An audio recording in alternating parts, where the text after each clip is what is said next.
Welcome to the Business Legends Podcast, where we interview business leaders and entrepreneurs so that our listeners can learn from their successes, pump up their own inspiration, and learn the motives behind the people that make change happen. I'm the host of the show, Reese Arlen, along with my co-host, Christian Webb. Say what's up. See why I turned the volume down? Yeah. Yes. Yeah. You gotta be amped. This is a podcast. This is not Sunday service. You gotta be Pump up there and pump up. You know, you're pumping me up a little bit right now. But I am super pumped because today we are joined by somebody I am very fortunate and blessed to call a very good friend, Miss Karen Yoder from Catalyst Construction. Karen, thank you so much for joining us this morning. Oh, thanks for having me. I am excited to be here. If we have any camera or technical issues, it's because I set them up, so we will see. Right before the podcast started recording, Christian made me feel very self-conscious about not hitting record. But I saw red dots, and red dots all the way through on all that stuff, so I feel pretty confident about everything. But well, let's hop into it. So for those of us that don't know you, tell us a little bit about Catalyst Construction. I'm sure there's lots of stuff that we know on the inside, of course, from knowing you for so long. But tell us a little bit about who you are and what makes you different in the construction world. Well, we've been Catalyst for 4 years now. We rebranded from a previous name. And in the previous company, we were known predominantly for demolition. Okay. And so that has completely changed in the last 4 years. Yep. And the color was red. Mm-hmm. So now, of course, we're purple. Right. Everything's purple. Yep. But our focus has also been very different. Certainly, we still do demo, but it's more soft demo of interiors for upfits. We work with a lot of the local property managers, and we curb appeal their units. So you have to curb appeal them to re-rent them, but it's a fine line because you can't spend too much money because you don't know who the tenant's going to be. Right. Yeah. So then hopefully we get invited back by the next tenant to do any other build out that they need. So we do a lot of that. But my favorite thing to say is we do all the weird stuff that nobody else can either figure out how to do or wants to do. You know, that was one of the first things you ever said to me, by the way. And I was like, oh, I'm going to get along with this woman very well. Because I feel like we do a lot of the same things.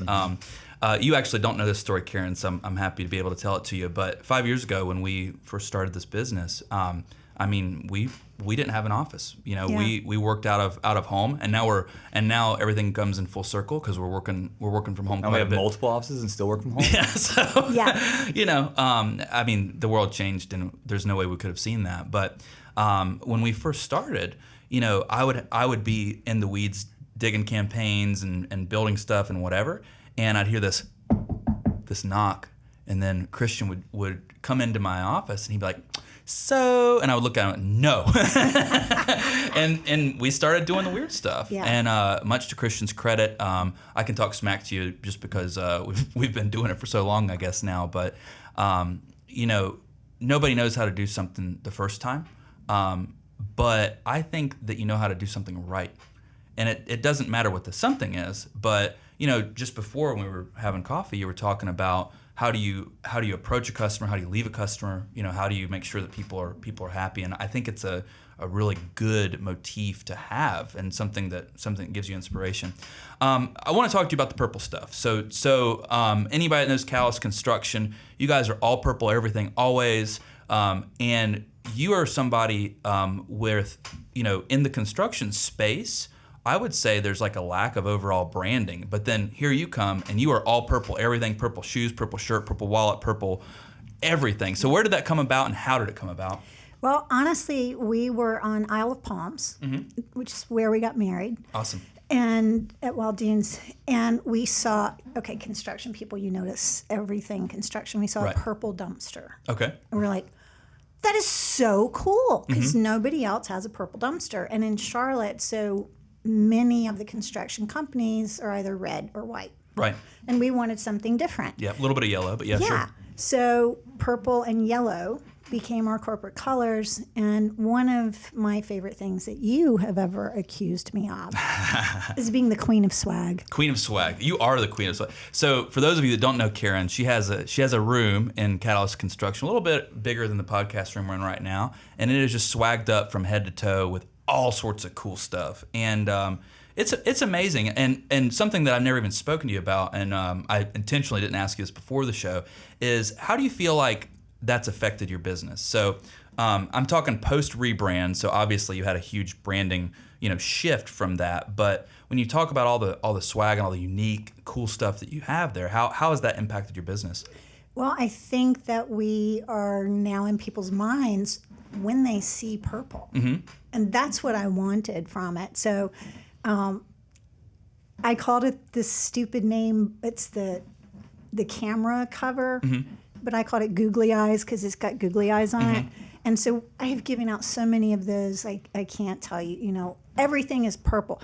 For me to spend money on something that isn't purple, it's got to be super great. Yeah. But then I still have to have yellow printing on it or something like that. But on brand. Yeah, I want, when people see purple, I want in the back of their mind to be a connection to Catalyst Construction. And I think we've accomplished that. Oh, yeah. I think so, too. I told you, actually, when we first met, because you gave me a USB stick. And one of the things that was so cool that you did was you gave me a USB stick that had a little video of you explaining some of that. And I want to get into some of that here in just a minute as well. I think I told you this, but so I've told you that we fill in government work and we have to send in USB sticks of our proposals, just like anytime that you fill in a bid or whatever. And I ran out of USB sticks. And I went, oh my God, I've done this whole thing. I got to ship it out today. What's going on? And then I found that Catalyst Construction thing.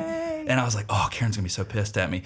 And and so, well, here's the part where I thought you might be pissed is so I put the USB stick in and I deleted that video. Of course. So I had to. I didn't want them to. Did you even know this story? I didn't. Yep. You have to get the job. Yep. And sure enough, we got the job. Awesome. So I attribute it solely to your USB stick. If it wasn't there, so I've always, subconsciously thanked you for that. And thanks for being cool about it too. Absolutely. And I fessed up to it too. Yeah, you did. Yep. Because I said, hey, I kind of gave it away, but I kind of had to. And you're what? Oh, okay.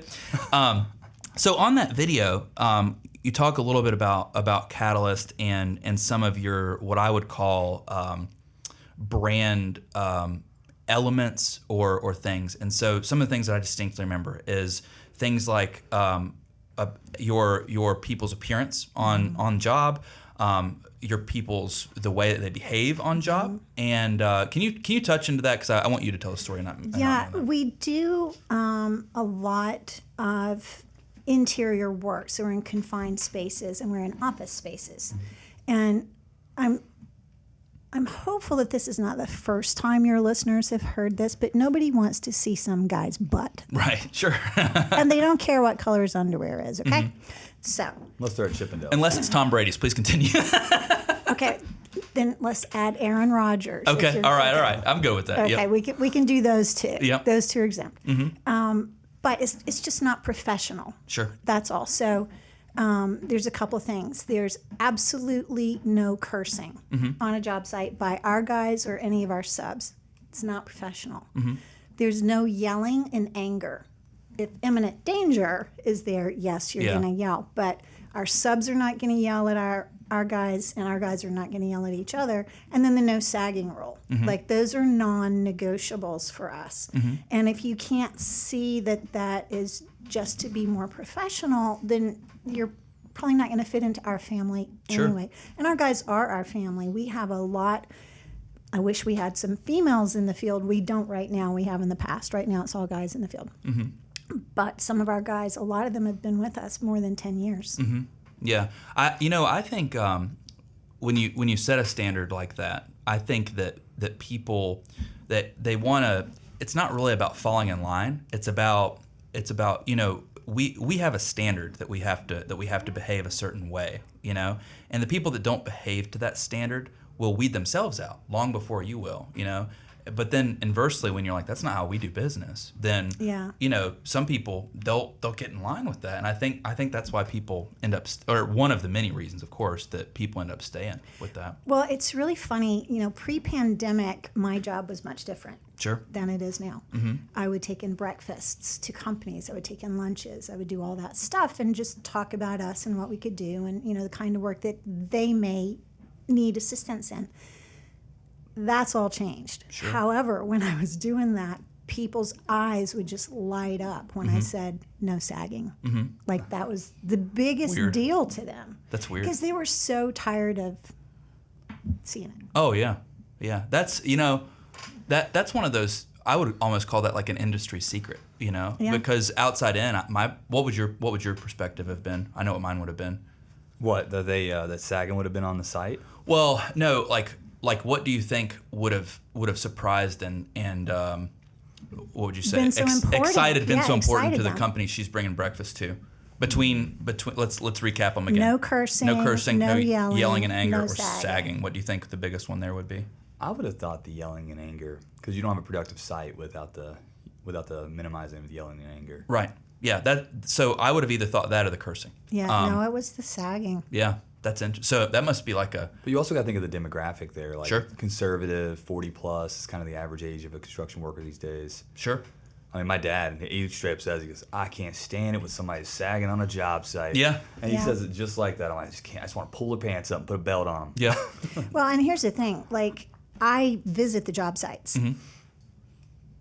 It's Sometimes that's a good thing, and sometimes that's perhaps not such a good thing. yeah. And the foremen know that is the rule. Mm-hmm. So if you're the foreman, I show up on your job site and somebody's sagging, I'm going to correct that in front of you Yeah. because you didn't handle it. Yep. And I'm not going to be diplomatic about it. Yeah. And I had one guy say, well, I'm just so skinny. I'm like, let's go get a nail and a hammer right now and put another hole in your belt. It's either that or you're done for the day. Yeah. I mean, that's one way to take care of it. I mean, Yeah. Don't tell me that we can't put another hole in your belt and you can pull your pants up. Yeah, it's kind of interesting. I just can't help but wonder. Like, I always think about management, right? I always think about not only my role but my work and career experiences and things like that. And I think about the proper way to manage things. And I believe in that carrot stick method. You have certain employees or in your case subs or whomever that. Some of them you have to be very, very nice to and very gentle, like, hey, next time, or, Right. let's make sure this is our Right. standard, hoorah. And then other people, it's like, get your damn pants up. Yeah, Like, pull them out. yeah. Pull 'em out. But see, the foreman should have already handled it. For sure. So if they didn't and I have to handle it, I will. Yeah. Oh, I handle believe it. you. Yeah. That, the other thing that you said is correcting things as you see them. I'm a huge proponent of that because that's the only way to be productive. And we toe a fine line. I'd love to get your take on this too, because I never attempt to like publicly embarrass Right. an employee or anything like that. No matter if they're doing anything right or wrong. But at the same time, I also believe in striking the iron when it's hot. So correcting things as they happen instead of like, hey, 5 days ago, you know. So how do you toe that line from a managerial standpoint? That's really funny because immediately a scenario pops into my brain. So we don't do residential, Okay. and we were doing a residential project. Naturally, Because, it always goes this way. Because it's a loyal client, and they just like insisted. So okay, and I show up, and there's like tension between these two workers. One is a temp, and one's been with us for a while, and he is a teetotal character. Okay. Love him. Yeah. But he's loyal to a fault, and he, sometimes thinks you're the new guy, and he's going to tell you what to do, and da-da-da. Sure. And we all know that. Yeah. So they're going like this. Mm-hmm. I go to the foreman, hey, What's going on? He's Yeah. like, they're driving me crazy. Mm-hmm. I'm like, okay, have you talked to him? Yeah. This one's not going to listen, and this one's young and sassy. And Sure. I said, okay, do you need me to talk to him? That'd be awesome. So I get them together, Karen and I'm treatment. like, I talk to each of them privately first. Sure. And the young, sassy temp has some very valid points. Mm-hmm. And the loyal, belligerent also has some very valid points. Yeah. And so I'm like, okay, look, let's get together. Let's talk this through. Way dumber people than us have figured this out Nice. before. Fair enough. Yep. My favorite saying. Yep. And so I said to the loyal employee, I said, listen, if you said that to me, I wouldn't like it either. Right. Yeah. And I said to the sassy guy, and if you showed me that attitude, I wouldn't like it either. So, can we compromise to get through the job? Right. So, it helped calm it down for a minute. Yeah. Did it happen again after that, or? Yeah, Yeah. It did. But at least they got through that day, Sure. and it was back to production instead of just, Yeah. Yeah, for sure. I think managing employees sometimes is a little bit like a almost like a hostage negotiation type of a thing, or like a conflict management mediation table or something, where you have to like bring in everybody's opinion and then kind of, you know, ease the flow. And, you know, sometimes it's hard to admit this, but sometimes you get two people that just have different personalities. Exactly. And they just won't get along no matter what. And that's, exactly. You know, but you got to find a way to get it done through all that. So I want to shift gears on you a little bit. I know you pride yourself on doing the weird stuff in construction. Well, first off, I'd like to ask, you know, what types of projects have you been particularly proud of, or is there anything that you can think of that you know, you look back on and you're like, oh my God, we tackled this crazy challenge, and it was something like that? There's a couple. So years ago, we got called in to a local bottling company. Okay. And G was called in as a sub. And G's her husband, by the way, for the listeners. Yeah. And they really liked the way he operated. So they called him back later to come in and bid something that was super complicated. Mm-hmm. So he's like, yeah, I'll come bid it. So they flew down, you know, a head honcho from up north to meet him. And you know him. He's like, he makes a couple notes. Yep, got it. Mm-hmm. And the guy is kind of not happy with that. He's like, what do you mean you have it? Mm-hmm. Yeah. Well, yeah. Give me some details on this. Yeah. He's like, yeah, no, I got it. I know exactly how we'll fix it. And the guy said, well, I think your price is high. And G said, okay. And he said, how much production time am I going to lose? And G said, oh, you're not going to lose a second. And then he was really pissed. He's like, thinks he's totally wasted his time. He's like, I always lose 3 months of production time. G said, no, you're not going to lose a second. And he pulled it off. Wow. So the guy immediately said, oh, no, your price is not too high if I'm not going to lose any production. Yeah. So they dug down. The pipe that needed to be replaced was 8 feet underneath the production line. Wow. And in a bottling facility, you can't even have a speck of dust get into the production line, or, you know, havoc ensues. Yeah. So we had guys digging down 8 feet and hauling it out in buckets. Wow. And they pulled it off. Wow. Yeah. That's amazing. So that's totally a true story. Another thing, a couple years ago, we were called in as a sub for one of the big guys. We're a GC, but we also are sub for the guys with bigger zeros on the ends of their jobs. Right. So we got called into a beloved bigger GC. And they're like, man, you got to come help us. We're literally drowning here. And it was at the old gold mine in Charlotte. In Concord, or? In Charlotte. Oh, okay. And so there was an alley that was about 5 feet wide. Couldn't get any equipment in it. And so we dug mud out in 5-gallon buckets for over 6 months. Oh, my God. Because the water would just keep coming from everywhere. And so, you know, I go to the job sites and I'm like, score, you guys are getting paid to work out. This is awesome. Yeah. They're like, yeah, Miss Karen. Yeah. Let's talk about Thank the you, Miss definition of Karen. awesome. Right. Yeah. Round month 4. So I think, you know, you're the queen of swag, queen of brand stuff, and you just remind this. What I'm about to say reminds me of some of your employee awards and stuff like that. Yeah. But so the first job.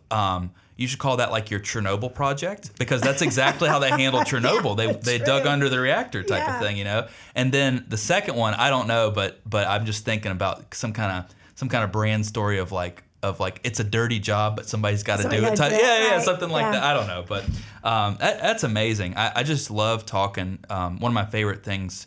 Well, of course, you know that we're involved with construction organizations and marketing and branding for construction companies, but I just love to hear wild stories like that. Me too. It's my favorite thing. Yeah, and it's like you know, the creative mind that can handle and you know, ultimately complete jobs like this.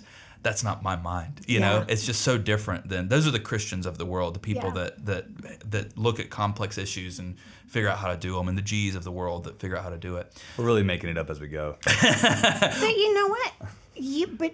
But you have proven that you can do that. Yep. Yeah. You. That's all you can do. I mean, G was looking at that project and he goes, "Well, I'm pretty sure I can just go under it." Yeah. And then he figured it out. Yeah. And he figured it out. Yeah. So, you know, we've been Catalyst for 4 years. We've done over 900 projects. Wow. So hopefully they weren't all like the two you just mentioned, but no, but there's a couple more that were super complicated. You couldn't do one a day. You couldn't do a little better than that. Yeah, come on. I mean, it's just incredible when you look back at that. So obviously we're not doing 3 and 4 year long projects. Sure. You know, we're very good at that. I mean, I won't speak for anybody else but myself, but I'm all about instant gratification. Mm-hmm. So if I can get in, do the job, and get out so that client can continue with their business, super excited to do that. Yeah, it's incredible. And in construction, you know, it's so amazing. I mean, I think every industry is like this, but, you know, people will find niches in almost anything, you know. You were talking about the big, you know, quadruple million, zero, whatever companies and stuff. And, you know, I'm sure that they probably wouldn't be interested in the Chernobyl job or something like that, you know, because they wouldn't want to problem solve it. So and they call us because they know not only can we do it, we will do it. Right. Yeah, you'll take it. Yeah, we'll do it. And like G and I'll be driving somewhere and his phone goes and it's somebody, G, I got this problem. Can you meet me tomorrow morning at 6 o'clock to look at this? Sure. Yep. I'll be there. Yeah. He, you know, G is a very interesting person. He's like simultaneously the most accessible and least accessible person in the entire. You know what I mean by that? Like that's actually a compliment. It doesn't sound very much like one, but like if I call him, if I don't get a hold of him, he'll get a hold of me eventually. But you know, it might not match up his time. But same thing as you said, you know, if he has to be somewhere at 6 a.m., okay, he's there. Yep, make it happen. So when I'm in the office, and these days I work from home as much as I can, I help answer the phone because when I'm not there, everybody else has to answer it, right? And I answer it the way it's supposed to be answered. Right. And so I don't want to dig into that. People This is the House of Purple. Can I speak to Gary? Who's calling? Right. Elaine. Elaine who?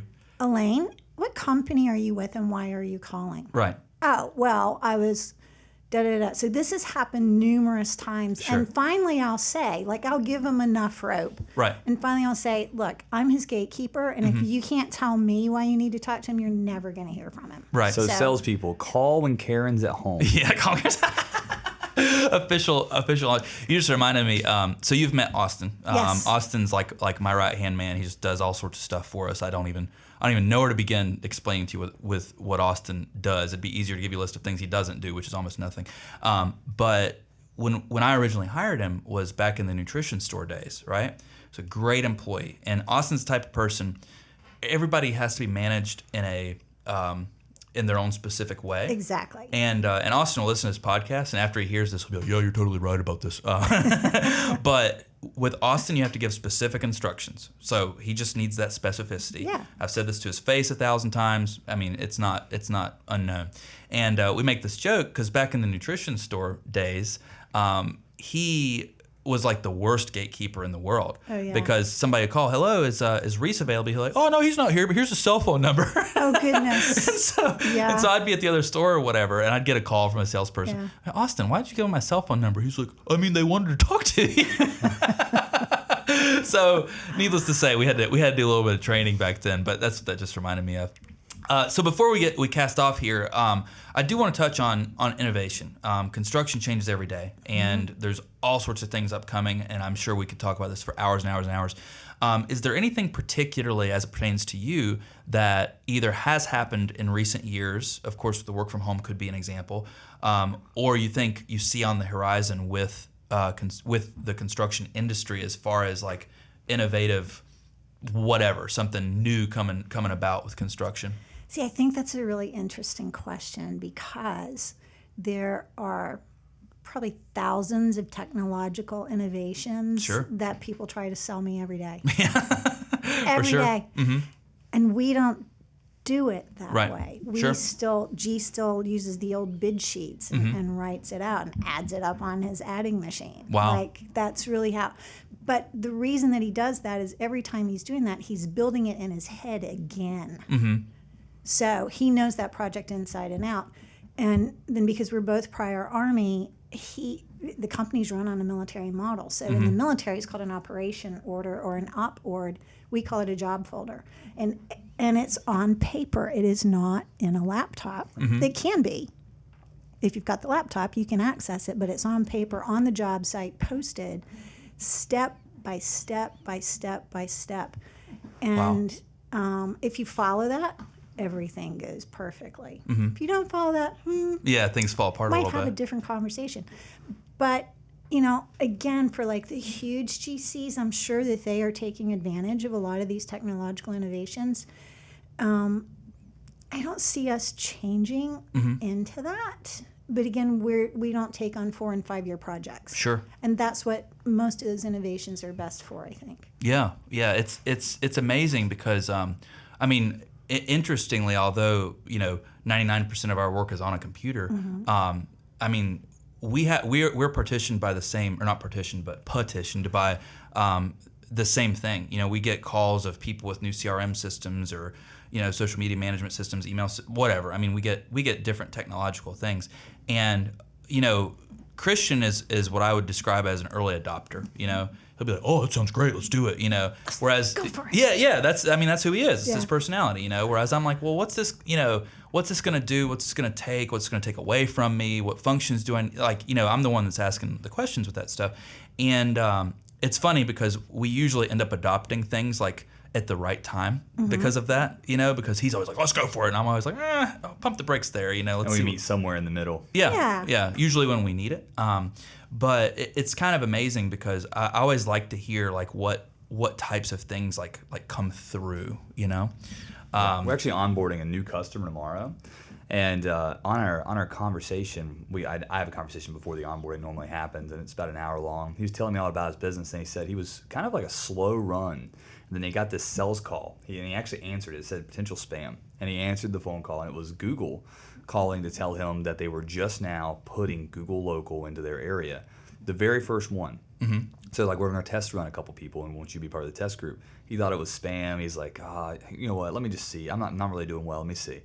And he was the first one in Google Local in his area, and he ended up going from like hundreds of dollars a month to now he's a $9 million business, and he equates 40% of it to that spam call. That's fantastic. Well, I get inundated emails with all of these people who want to be my estimator from Brooklyn, right, or Miami. Yeah. Let me take that off your hands, please. And I'm not necessarily pleasant in my response before I block them. Initially it would be like, do you have a Charlotte office? And if the answer is no, we only deal with local people. Yeah. And that's a smart like gatekeeping question, maybe some way that I would describe that. But it's incredible that I always think about LinkedIn. Because with LinkedIn, every time I log into LinkedIn, it's my least personally used social media platform, and every time I log into LinkedIn, I have 50 messages, and I don't know any of these people. Right. And it's always like, let us, whatever. It doesn't matter what it is. So funny. It's my most used platform. So funny. Go figure. There's the balance. Yeah, go figure. Yeah. We're like balance. Him and I are like yin and yang. I had this idea. I haven't told you about this yet, Christian, but I had this idea. I had it about a couple weeks ago, but we have some very talented graphic designers on our team, and I thought about giving them a project of creating like a yin yang symbol that was like Christian and I, and then on his side it's just like chaos and like the apocalypse and like fire everywhere. Yeah, fire, like just whatever. And then on my side, it's like peace and tranquility. And so you're the Picasso. Yes, definitely. You're the Picasso, and you just have to find the artist that's you. Yeah. I mean, it's fair. He's the artist that draws the straight line. Yeah, Picasso and Mona Lisa. Yeah, or like I'm like an architect or something, just all straight line. I don't know. Anyway, we'll have to do. We should do that next week for and then just put it up like here. A backdrop. Yeah. Yeah. But anyway, well, Karen, thank you so much for joining us this morning. I mean, we think the world of you, and we really appreciate you coming on with us today. And this is the part where I always struggle to find a funny question in my brain. While you think of that, I have a funny comment. Okay, funny comment. Like 6 months from now, after Karen's completely forgot about this podcast, I think we need to put it in our calendar to call her when she's at work being a gatekeeper. Yeah. And try to sell her on branding her company orange and yellow. Yeah. Oh yeah. And be like, yeah, we think you're branding. Well, Catalyst. When I think about, I'll come up with some nerd voice. Good luck with that. Catalyst. When I hear that word, I just immediately think of those different colors and just. Yeah. Good luck with that. I would love, of all the people in my life that I could prank, like obviously Christian's number one for seemingly obvious reasons, and when I prank Christian, it's like revenge. Like 100 pranks that I've done already. I pull one on him for every 74,000 he pulls on me or whatever. But pranking you would be like the best. Oh man, now I'm nervous. Yeah. Oh, good. You watch out with your shoulder. You can ask me a funny question if you can think of one to cast off on. Yeah, it's hard, right? Like I don't know. I get caught up in the moment. The pressure's on about the funny. Well, it can be funny or interesting. What are you trying to overcome with that loud voice? What am I trying to overcome? This is genetic, friend. No, I've had so much fun, and thank you guys for inviting me. You know that I love you guys and have enjoyed all the time we've worked together. And I love that you gave me the title Queen of Swag. Queen of Swag, yes. Yeah. Just put that above your door into the room. I got it. The question came to me. Next week, we have our friend Phil on the show.